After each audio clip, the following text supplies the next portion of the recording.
اعوذ بالله من الشیطان الرجیم بسم الله الرحمن الرحیم.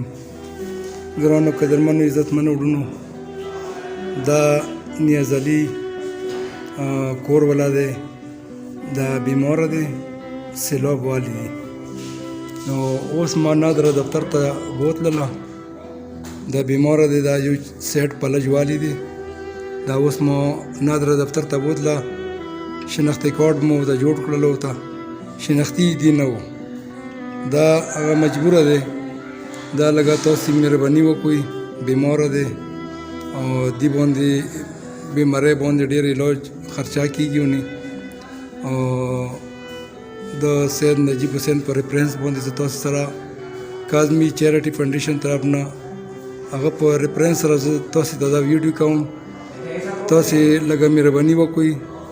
توره مؤمنان خپل وروڼه دي، عزتمن وروڼه دي، مسافران دي.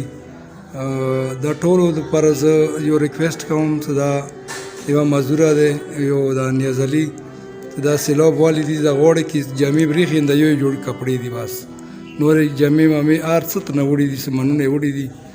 او نادره دفتر ته لاړ وو، نادره دفتر کې مو شناختي ورته جوړ کړو، اوس مو راوسته نادره دفتر نه. نو تاسې دا لږه مهرباني وکړئ چې تاسې دې برپور مدد وکړئ ورسره. خدای اول انسانیت رستولی دی، دا یو د خدای بندګان دي، خدای پیدا کړي دي. تاسې ته ټولو ته جمله مؤمن مسلمان ته زه ریکویسټ کوم چې دا تاسې دغه سره برپور مدد وکړئ ورسره. دې اجر به هغه رب جلیل تاسې ته درکوي. تاسې مهرباني وکړئ چې دا معذوره دی، دا مجبور دی چې دغه مجبوري حالات کې خپل کور نه سامان نه څه نه هېڅ نه، صرف ایو کارت دی، هغه کارت چا ور کړی دی، ورته هغه د مزدور ونې ناست وي او دا شوهر یې څه دی، دا خاوند دی، دا لاندې په ځمکې ناست وي. نو دا بیماره دی، مهرباني وکړئ. تاسو ته زه ټولو ته ریکویسټ کوم چې جمله مؤمن مسلمان وروڼه دي، کوم هر ځای باندې دي چې کوم قسم د مدد ورسره کولی شو، نو دا تاسې ته زه ریکویسټ کوم چې دغو غریبانو حمایت تاسې وکړئ. رب تاسې ته دې اجر تاسو ته ضرور درکوي. دته ویلې چې دغه وخت کې محتاجۍ وخت وي، ناموس دی، تورساري دی. السلام علیکم. سوره ما خواږه وروڼه دي، د ما سید نجیب طرف نه تاسو ته ډېر ډېر دعا سلام وي.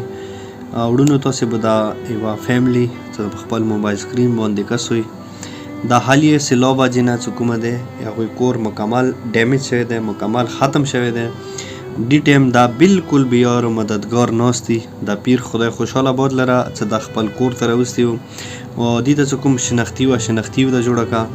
موږ خپل کاظمي چیریټي فاونډیشن طرف نه د غریبي فیملی ته 10,000 روپۍ ډونیشن ور کړی و، خو چونکې 10,000 روپۍ هېڅ شی نه دی. دې ټایم نه دوی بالکل لکه پیر تاسو ته خبره وکړه چې صرف د غوړې کې جامې پاتې شوي دي، نوره هېڅ یا نشته دي. دا کور والی چې کومه دی دا غریبه ډېره زیاته بیماره دی، نو انشاءالله دا مو روانه کړي دی پېښور ته علاج دپاره. که څوک دغه غریبې فیملی سمو سم مدد کوي، نو د سکرین باندې تاسو ته کاظمي چیریټي فاونډیشن نمبر به برېښي. پلیز په دغو کنټیکټ نمبر مو سره رابطه وکړئ. دې سره سره مو سره نوره ډېر غریبان یتیمان مسکینان ورسره دي. پلیز تاسې مو سره برفور تعاون کوئ چې ما که هغوی ټولو سره مو بر وخت مدد کوو چې هغوی علاجونه کېږي. بس خدای دولس امام مسوره مرګلي دي، ټوله په خپل حفظ امان کې لره. وروڼو خوشحاله باد اوسئ. خدای مو داسې باد ورځو نه تکلیفونه په خپل حفظ امان کې وساته. امین ثم امین. السلام علیکم ورحمت الله وبرکاته.